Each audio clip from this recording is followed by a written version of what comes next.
Today we are talking about texture. Texture is one of the 7 elements of art. Texture is defined as the actual surface of an object. Texture can be seen and felt.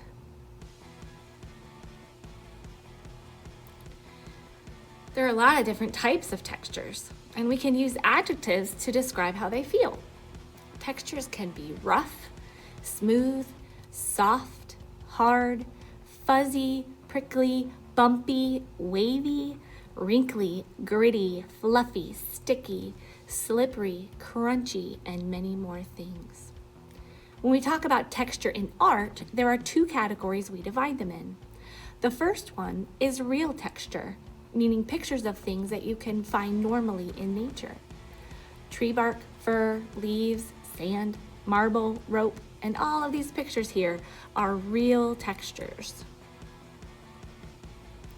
There's also something called implied texture, meaning drawings or copies of real texture. Here are drawings of the same pictures on the previous slide. They still show texture, but they are recreated to look like the real thing. There are many artists that use texture in their artwork. We're going to look specifically at some paintings today and how artists use implied texture to make the surface of the painting look like it can be felt. Artists in the past would use texture in their paintings to help create a sense of movement and capture light. Vincent van Gogh is one of those artists that used texture in his paintings. He was able to capture the movement of the wind and the air by making short brushstrokes in the background, like in Starry Night. Claude Monet of the Impressionism period used texture to capture light and the different ways that light would hit his subjects. He often would paint the same scene at different times of the day, like his famous haystacks. He would use short brushstrokes with lots of different colors to create his unique texture. Look at his haystack painting. It really looks like hay that you could touch or pick up out of the painting. Now, many contemporary artists, meaning artists that are still alive today, also use textures in their paintings. Calvin Coleman paints close-up portraits or paintings of people. He uses texture to help convey emotion on the faces of the people he is painting. The texture lines help give energy to the painting and allow the viewer to connect emotionally with it. Chef and restaurant owner turned artist Justin Gaffrey describes his method of art as sculpting with paint. Working with a palette knife and acrylic paints, Gaffrey makes beautifully textured works of art inspired by nature. When you use a palette knife, you can build up a very visible texture with the paint. Faith Ringgold is a textile artist, meaning she uses fabric to create her artwork. She makes very beautiful quilts about the civil rights movement in America. The patterns on the fabric create gorgeous textures within the quilts. And Teresa Agnew used texture in this painting called Portrait of a Textile Worker. This artwork is made out of 30,000 clothing labels stitched together to make a picture of a textile worker in Bangladesh.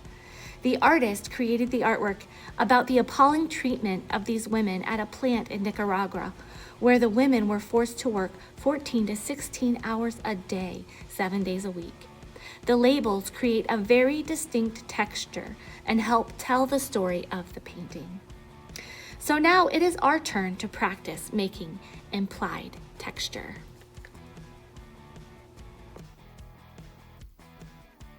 Hi friends, we've been learning about texture, and this is my daughter Maria. Hi.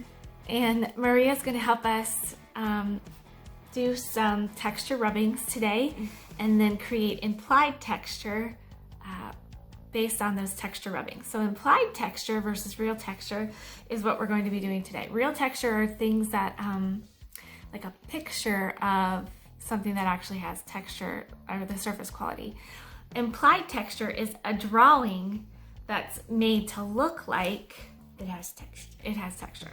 So we're going to be making implied textures today after we do some rubbings. Are you ready? Mm-hmm. Okay. Okay, all you need for today is a piece of regular thin paper, not cardstock or anything thick, not watercolor paper, just regular paper. It could be any scrap piece of paper you have or a blank white piece of paper, and a pencil. And so what we're going to be doing first is to make texture rubbings. And so in a minute, I want you to pause the video and walk around your house and look for surfaces that have texture on them. So that it could be bumpy, it could be rough, it could be smooth, it could be grainy, like wood grain. Maria and I picked a couple things that already have texture that we're just going to use to show you. So I have a piece of bark right here that we're going to use for our texture rubbing. And Maria also has her basketball that has a really nice bumpy texture. So she's going to use that one. So first we're going to start with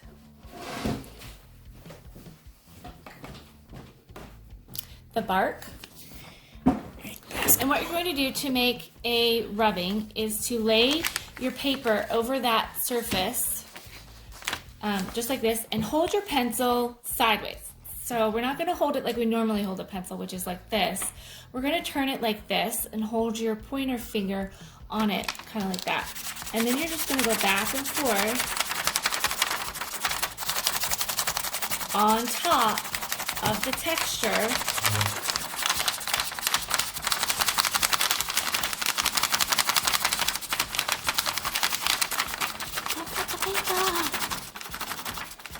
Until the design from the surface shows through.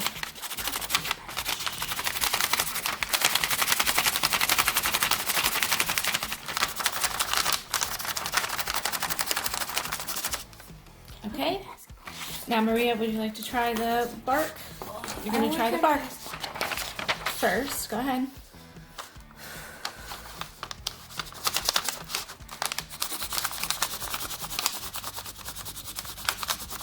Keep the paper still. Don't move the paper while you're doing this. Hold it more so the lead is. Hold it more so that the lead is touching the paper. It is. Excellent.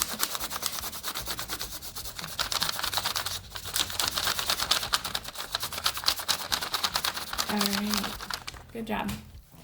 Okay. So we have done our bark, and now let's do the basketball. Yep. Okay, so Reach this up a little bit. we're just going to hold it here. Okay, go ahead.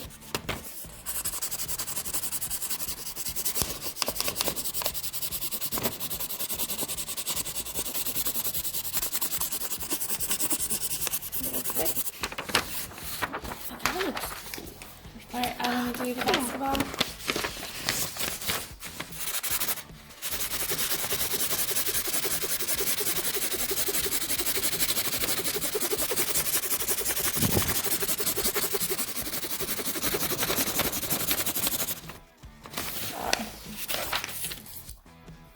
Okay, so now I want you guys to find 3 or 4 textures. We're just going to show you 2 today, but I want you to find 3 or 4 that you can do a rubbing with, and then we're going to copy it to make an implied texture. So when I say copy, I mean I want you to look at the lines and the shading that was created when we did our rubbing. So if I were to copy this tree bark, I would start with a few lines like this.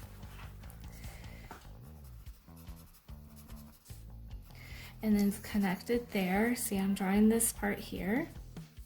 Then I'm going to come down here and draw this part.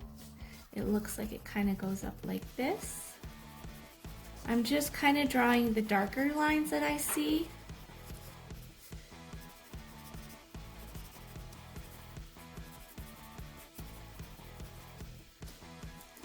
And then it comes down here. And there's a few little spots inside like this.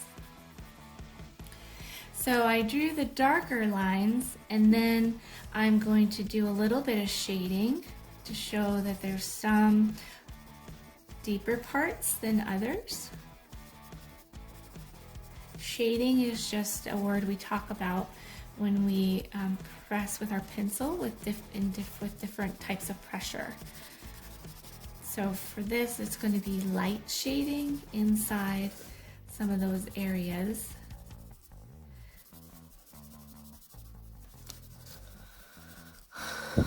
How you doing, Maria? Good.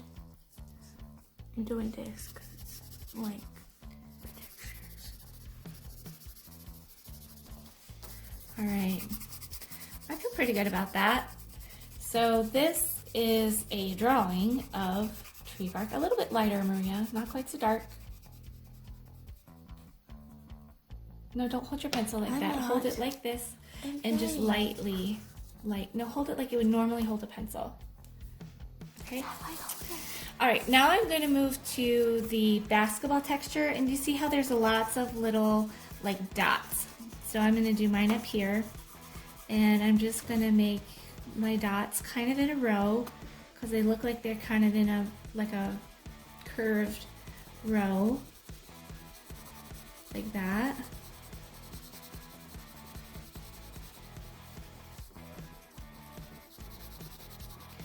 All right.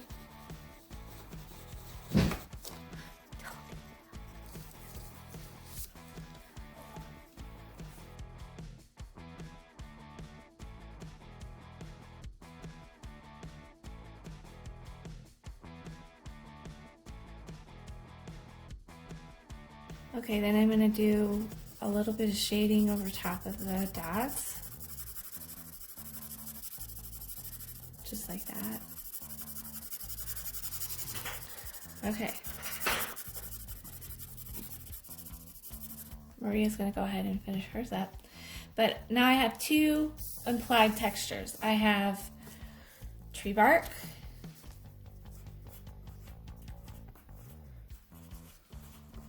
And I have a basketball. I'd like you guys to look for 3 or 4 that you can do rubbings with, and then try to recreate the rubbing by drawing it and using a little bit of shading. And that's how you make implied texture. And these are things that you can use in your artwork. We looked at some artists that used lines and dots in their paintings to give it texture. Okay, thanks for joining us, guys. Maria, good job. Thanks. I really like your tree bark. That looks really good. And your basketball too. Okay. So we will see you next time. Bye. Bye.